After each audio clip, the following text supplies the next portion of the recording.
नमस्कार। आज मैं फिर आपके सामने अपराध की एक और घटना लेकर आया हूं। आज की अपराध की घटना दरअसल आज सुबह टाइम्स ऑफ इंडिया में एक खबर छपी कि 2013 की गाजियाबाद की एक घटना जिसमें एक पूरे परिवार की हत्या कर दी गई थी। उसमें हत्यारे को कल गाजियाबाद के एडिशनल सेशंस जज एडीजे एडिशनल डिस्ट्रिक्ट जज एडीजे श्री सेमवाल ने फांसी की सज़ा निर्मल चंद सेमवाल ने फांसी की सज़ा सुनाई है। उस समय भी ये बहुत गंभीर घटना थी, अखबारों में बहुत निकला था, इसलिए मुझे ध्यान था। मैंने इसकी डिटेल्स निकाली और मैंने सोचा कि आज आपसे ज़रूर इसके बारे में शेयर करें कि आखिरकार क्यों ये घटना हुई थी और किस तरह से इन्वेस्टिगेशन किस तरह से प्रोसीड किया गया कि प्रोसिक्यूशन को आसानी हुई और फाइनली उसको फांसी की सज़ा, हालांकि 9 साल बाद ऐसा हुआ था, लेकिन फिर भी उसको फांसी की सज़ा दी गई है, सज़ा सुनाई गई है। हाई कोर्ट इलाहाबाद का अप्रूवल होगा, उसके बाद ही इसकी फांसी कब होगी, कहाँ होगी, इस पर डिसीज़न होगा। आप जानते हैं ये हाई कोर्ट में चलेगा, फिर सुप्रीम कोर्ट जाएगा, बहुत टाइम लगेगा, लेकिन फ़िलहाल उसको सज़ा कोर्ट ने सुनाई। वाक़या था 21 मई 2013 का। 22 मई 2013 को सवेरे मोनू ड्राइवर, जो सतीश चंद्र गोयल एक बड़े व्यापारी थे, उनका ड्राइवर सुबह अपनी ड्यूटी पर आया। उसने आवाज़ लगाई, लेकिन भीतर से कोई रिस्पांस नहीं आया। दरवाज़ा धक्का देकर भीतर खोला, चारों तरफ हर कमरे में खून ही खून था। परिवार के 7 सदस्यों की हत्या कर दी गई थी। हल्ला मचा, बहुत ज़्यादा हल्ला मचा। और फिर उसके बाद उनकी एक ही बेटी, जो शादीशुदा बेटी थी, वो थाने पर आई और उसने एक मुकदमा लिखवाया। जो लोग मारे गए थे वो थे श्री सतीश गोयल, जिनकी उम्र 60 साल, उनकी पत्नी मंजू गोयल, जिनकी उम्र 57 साल, उनका बेटा सतीश गोयल का बेटा सचिन गोयल, जिसकी उम्र हमारे ख्याल से 35 साल, 30 या 35 साल रही होगी, उनकी बहू रेखा, उसके 3 बच्चे, मेघा 14 साल, हनी 12 साल और अमन 10 साल। एक पूरे हंसते खेलते परिवार को किसी ने उजाड़ दिया था। उनकी बेटी और दामाद दोनों थाने पर पहुंचे। थाने पर उन्होंने एक एफआईआर लिखवाई। एफआईआर भी लिखवाई बइस्तबा। सचिन मित्तल, जो उनके दामाद थे, उन्होंने ये लिखवाया कि हमें शक है कि गोयल साहब के पुराने ड्राइवर ने ऐसा किया होगा, क्योंकि 15 दिन पहले घर से 4.5 लाख रुपए गायब हुए थे और उसके बाद से उसने ड्यूटी पर आना छोड़ दिया था। बाद में उसे बुलाया गया था तो उसने ये कह के मना कर दिया कि मुझे इसके बारे में कुछ भी नहीं पता है, लेकिन उसके बाद उसे निकाल दिया गया था। जो बहिश्तबा नाम लिखाया गया वो नाम था राहुल, जो वहीं पास में रहता भी था और वो एक लोहार का बेटा था। 15 दिन पहले ही उसे नौकरी से निकाला गया था। जिन लोगों ने मौका देखा था उस समय एसएसपी गाजियाबाद थे श्री नितिन तिवारी साहब, भावेश कुमार सिंह साहब आईजी थे, डीआईजी और सारे लोकल अफसर वहाँ पहुँचे थे। सारे व्यापारी नेता और व्यापारी पहुँच गए।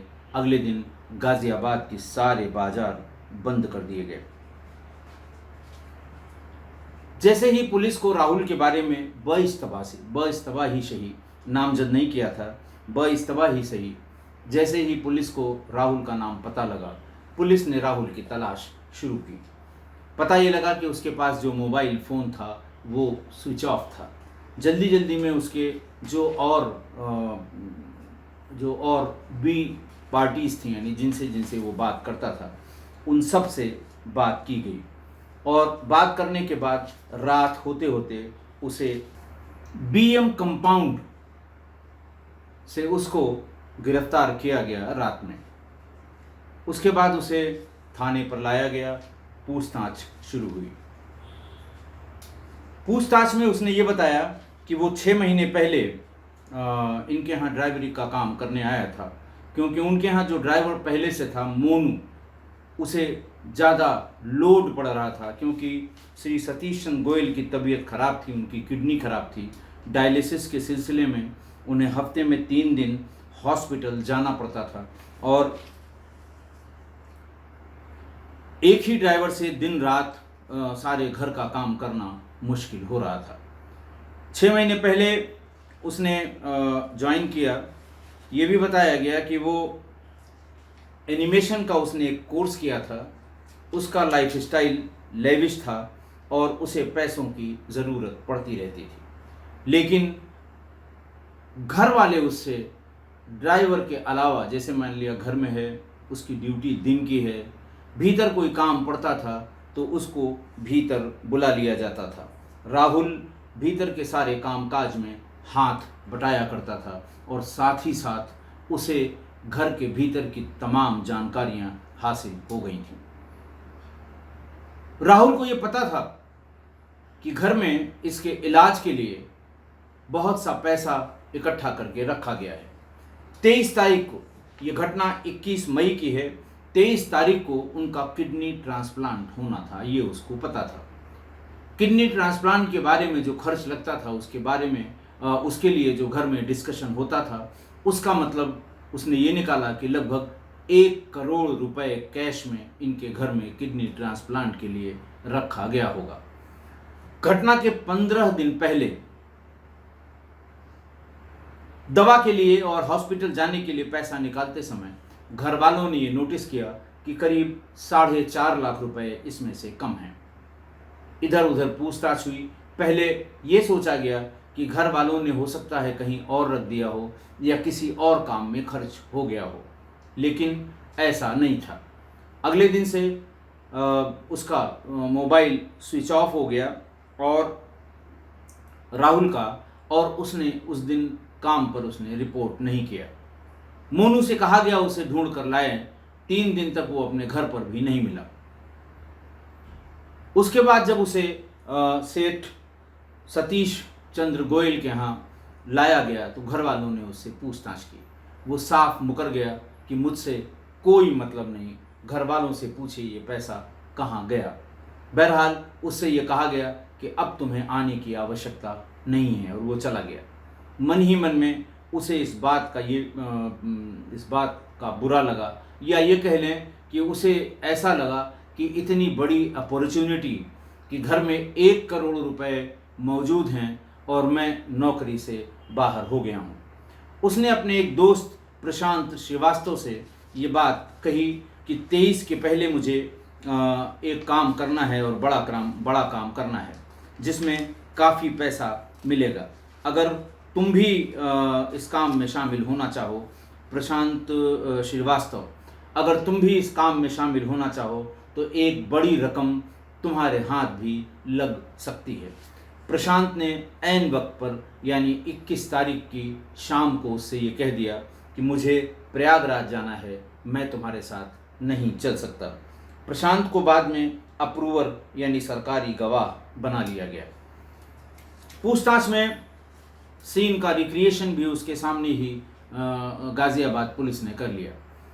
पता ये लगा कि वो शाम को करीब 7:30 बजे 3 मंजिला मकान में पीछे की दीवार को फांद कर फर्स्ट फ्लोर पर चढ़कर आ गया। फर्स्ट फ्लोर पर चढ़कर आते समय उसने गमछे से अपना मुंह ढक के रखा था। जैसे ही वो फर्स्ट फ्लोर से सेकंड फ्लोर पर गया, उसको पता था किस फ्लोर पर कहाँ कौन सोता है। जब वो सेकंड फ्लोर पर गया तो उस समय गोयल की बहू, जिसका नाम मैंने आपको बताया था रेखा, और उसकी बेटी मेघा, ये दोनों, इनकी आँख खुल गई। डासना से वो 80 रुपए की एक चाकू खरीद कर लाया था। जैसे ही उसने देखा और इसी बीच उसके मुंह पर लगा हुआ गमछा खिसक गया। उसे लगा अब इन लोगों ने पहचान लिया होगा। तुरंत चाकुओं से मार मार कर उसने उन दोनों की हत्या कर दी, रेखा और मेघा की। मेघा की उम्र 14 साल, रेखा की उम्र 28, 30 साल, 35 साल रही होगी। दोनों को मारने के बाद वो एक एक करके कमरों में घुसा। बीमार सतीश गोयल और उनकी पत्नी रेखा को अगली वार में उसने निपटा दिया। उसके बाद उनके बेटे सचिन, हनी जो 12 साल का उनका सचिन का बेटा था, और अमन, इन तीनों को भी मार दिया। मारने के बाद वो छत की तरफ गया ये देखने के लिए कि किसी ने देखा तो नहीं, कोई आया तो नहीं, कोई डर के मारे ऊपर छिप तो नहीं गया। जब उसने देखा कि ऊपर कोई नहीं है तो उसने वहाँ एक सिगरेट जलाई, सिगरेट पी और उसके बाद सिगरेट का वो पीस बचा हुआ वो वहीं ज़मीन पे घिस के उसको बुझा दिया और फिर उसने घर में तलाशी लेनी शुरू की। कैश, वैसे तो पुलिस का कहना है कि लगभग 1 करोड़ कैश उसके हाथ लग गया था। कैश और बाकी सामान, तमाम गहने और जेवर वो उसने बांध के मेन गेट को खोल के, बाहर के गेट को खोल के, और वो वहाँ से बाहर चला गया। वो कानपुर अपनी चाची के यहाँ जाना चाहता था, लेकिन सवेरे इतना हल्ला हुआ, पुलिस एक्टिव हो गई। उसके तमाम और मोबाइल फ़ोन जिससे वो संपर्क में था उनसे पूछ कर, और उसे फिर जैसा मैंने बताया कि MB ग्राउंड में उसे पकड़ लिया गया।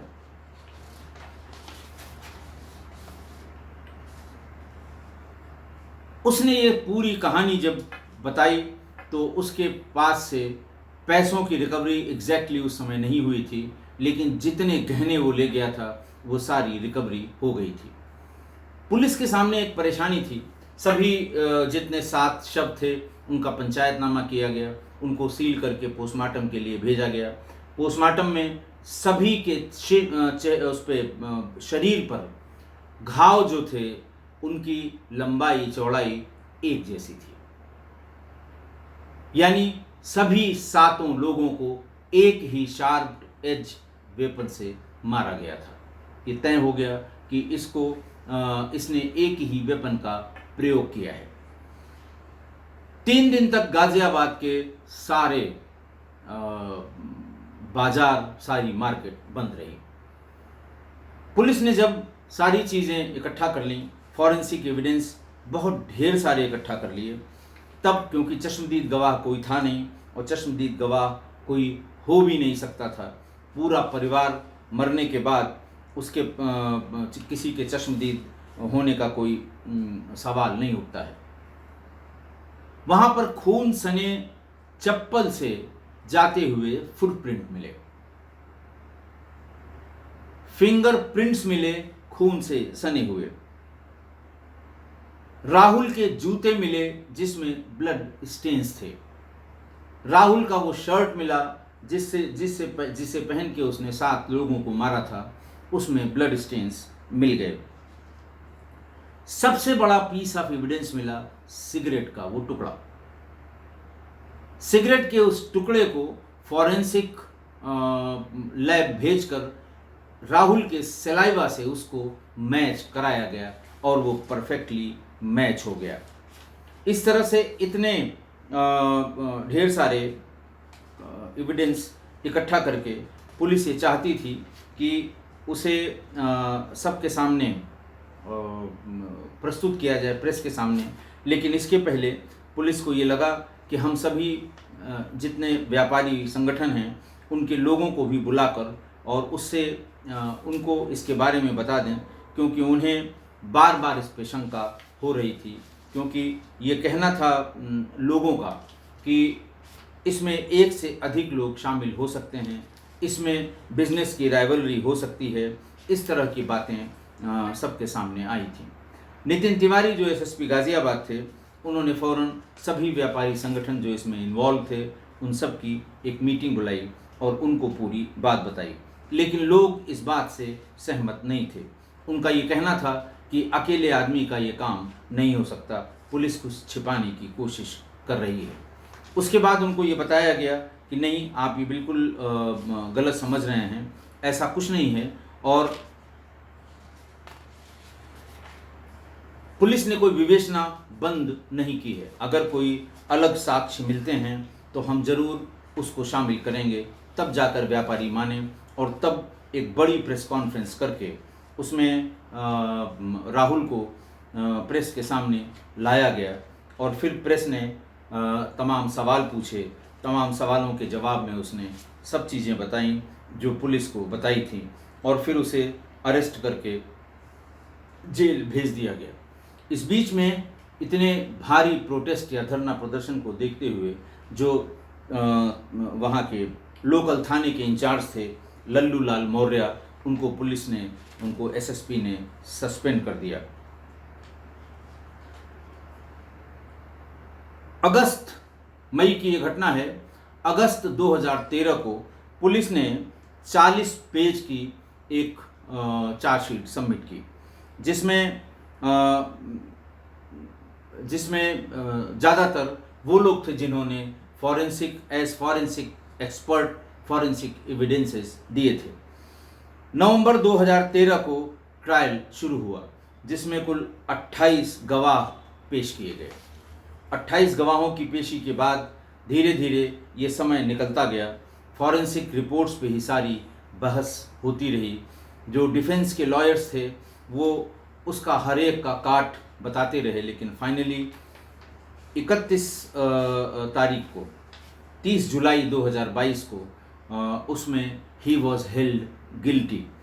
निर्मल चंद्र सेमवाल साहब ने उसको गिल्टी करार किया, और कल 1 तारीख को 1 अगस्त 2022 को उसे इस पूरी घटना को रेयरेस्ट ऑफ रेयर की कैटेगरी में माना गया, और 30 साल के इस व्यक्ति राहुल को जो आदेश में लिखा गया कि he should be hanged to death, यानी इसे तब तक फांसी पर लटकाया जाए जब तक कि इसकी जान न निकल जाए।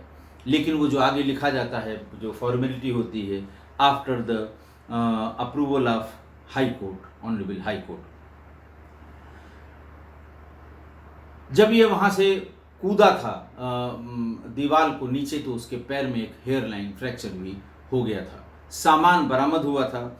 उस सिलसिले में इसे 3 साल की सज़ा और 10,000 रुपये जुर्माना, और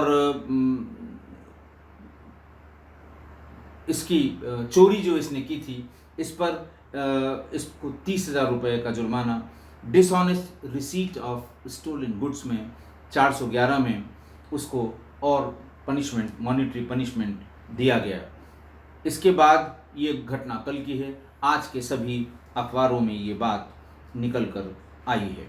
उनके वकील पंकज शर्मा, अभियुक्त के वकील, राहुल के जो वकील थे, उन्होंने ये बताया कि हम कोर्ट के इस वर्डिक्ट के खिलाफ हाई कोर्ट जाएंगे, क्योंकि इसमें जो अपना डिफेंस का लॉयर हमेशा कहता है कि झूठा है, गलत है, फलाना है, ढकाना है, लेकिन फ़िलहाल अदालत ने उसे फांसी की सज़ा सुनाई है। देखना ये है कि कैसे और कब इसे ये फांसी दी जाती है, या फिर अदालतों के चक्कर काटते काटते ये कब फांसी जो है वो आजीवन कारावास में बदल जाती है। तमाम मैंने आपको क्राइम की ऐसी घटनाएं बताई हैं, हीनियस से हीनियस घटना, जिसमें फांसी को आजीवन कारावास में बदला गया है। इसमें अदालतों की गलती नहीं है। जो आप एविडेंस प्लेस्ड ऑन रिकॉर्ड, जो आप एविडेंस विवेचना में या जिस एविडेंस का कोर्ट ने अपने जजमेंट में जिक्र किया है, उसको नापा तौला जाता है। अगर वो एविडेंस इतने सटीक, इतने अकाट्य हैं कि और कोई चारा नहीं है, तो फिर तो फांसी मिलेगी। अदरवाइज़ उसे कैपिटल पनिशमेंट का सभी विरोध करते हैं, उसे अल्टीमेटली आजीवन कारावास में बदला जाएगा। लेकिन आजीवन कारावास में आजकल, पहले ये होता था जो हम लोगों के समय में, कि आजीवन कारावास में अगर 14-15 साल हो गए तो दिन और रात मिला के और घंटे मिलाकर उसको पूरी सज़ा मान ली जाती थी। और उसे छोड़ दिया जाता था 16-17 साल में। लेकिन अब जो आजीवन कारावास की सज़ा सुनाई जाती है उसमें ये स्पष्ट लिखा होता है कि he will be in jail till death. ये थोड़ा सा मन को सुकून देने वाली सज़ा होती है, लेकिन फिलहाल देखना ये है कि ऊपर की अदालतें इसे कौन सी सज़ा सुनाती हैं। आज की घटना, आज एक ड्राइवर ने एक हंसते खेलते पूरे परिवार को ख़त्म कर दिया। कारण कि उसे नौकरी से निकाल दिया गया और उसने 4.5 लाख रुपए की चोरी की थी। लोगों को उस पर शक हो गया। उसको लगा कि अब लोग हमारे ऊपर, घर वाले या सेठ जी हमारे एम्प्लॉयर हम पर शक कर रहे हैं। इसके पहले कि वो कोई कार्रवाई करें, मुझे अपना काम कर लेना चाहिए।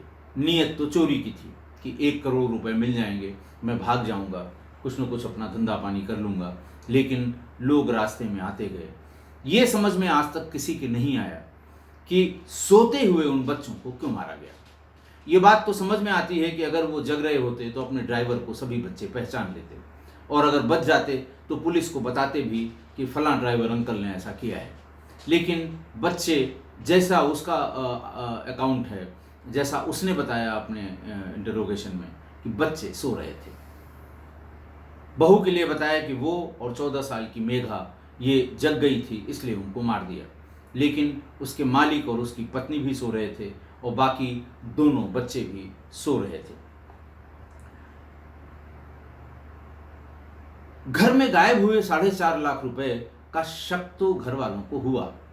बेटी दामाद ने यह बताया कि सब पूरे घर का शक उन्हीं पर था। उनसे पूछा गया, आपने FIR क्यों नहीं लिखाई? उन्होंने बताया कि हम लोग पिताजी की किडनी की परेशानी से बहुत परेशान थे। रोज़ रोज़ डॉक्टर के यहाँ ले जाना, चेकअप कराना, और पिछले 3 महीने से उनकी किडनी का ट्रांसप्लांट कराने के लिए डोनर ढूंढना, डोनर को तैयार करना, उसे पैसा देना और फिर ट्रांसप्लांट की डेट डिसाइड करना, इन सब में पूरा परिवार उलझा हुआ था, जिसकी वजह से FIR नहीं कराई गई। और यही गोयल परिवार की सबसे बड़ी गलती थी। लखनऊ के अपराध की एक घटना के सिलसिले में मैंने आपको बताया था कि कानपुर के एक बहुत बड़े ज्वेलर, स्वर्ण व्यवसायी, वो प्रोफेशनल ट्रिप पर, बिजनेस ट्रिप पर हफ्ते में 1 दिन कानपुर से लखनऊ आते थे। लखनऊ की जितनी बड़ी ज्वेलरी शॉप हैं उनको नए मॉडल्स या नए जो नए गहनों का प्रकार है वो दिखाते थे, ऑर्डर लेते थे, पुराना पैसा बकाया जो होता था उसको इकट्ठा करते थे और कानपुर चले जाते थे। उन्होंने भी अपने ड्राइवर को, अपने एक नौकर को, जिसको मुनीम कहते हैं, करीब 3 महीने पहले निकाल दिया था। कारण था कि कुछ पैसों की गड़बड़ी पकड़ में आई थी। जो पैसा वसूल के लाया गया था, वो मालिक तो पैसे का झोला पकड़ के चलता नहीं, वो पकड़ के चलता है जिसमें गहनों का सैंपल और पैसा रखा हुआ था, उसमें से कुछ पैसे गायब हो गए थे। उन्होंने भी कोई FIR नहीं लिखाई थी और एक दिन उसने अपने साथियों के साथ कानपुर से उनका पीछा किया और महानगर क्षेत्र, लखनऊ के महानगर क्षेत्र के गोल मार्केट में सरे शाम के समय जैसे ही वो दरवाज़ा खोल के लाइन से जो ज्वेलरी शॉप हैं उनमें से एक में घुसने की या जाने की या उससे बात करने की कोशिश कर रहे थे, उसी समय उनको गोली मारकर उनका वो थैला छीन कर ले गया था। बाद में अरेस्ट हुआ था वही निकला जिसको उसने कुछ दिन पहले नौकरी से निकाल दिया था। मैंने अपनी पूरी सेवा में ये बात नोटिस की है कि जिन व्यापारियों या व्यापारी घरानों या ऐसे घरानों में जिन्हें इनकम टैक्स, तब के सेल्स टैक्स, GST, कस्टम्स या किसी दूसरी टैक्स एजेंसी के सर्वे का या सर्च का डर होता है,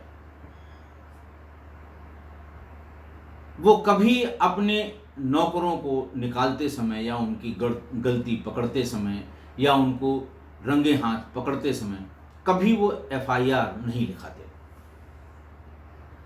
उनको डर होता है कि ये अगर हम इसकी FIR लिखाएंगे ये जेल जाएगा, उसके बाद कहीं ये बाकी एजेंसीज़ को हमारी जो प्रॉपर्टी है, हमारे ट्रांजैक्शंस हैं, हमारे पैसे के बारे में कोई जानकारी न दे दे, या फिर मेरे प्रोफेशनल राइवल को हमारे घर की कोई सूचना न दे दे।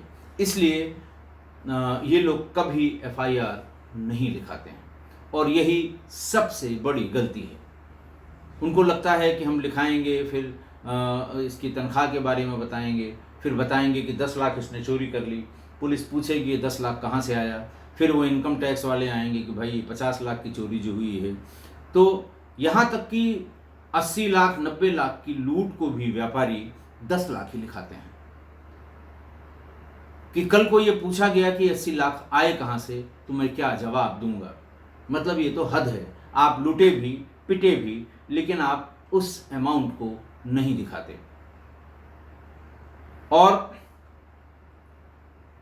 ऐसों की गलती जब वो पकड़ते हैं तो चुपचाप या तो कहते हैं भाई अपना हिसाब करो, जाओ, उसका हिसाब कर देते हैं, वो छोड़ देते हैं, या कभी कभार उसे गलती के बारे में बता के गाली पकड़ दे के घर से या अपनी दुकान से या अधिष्ठान से मार के भगा देते हैं, लेकिन एफआईआर नहीं कराते।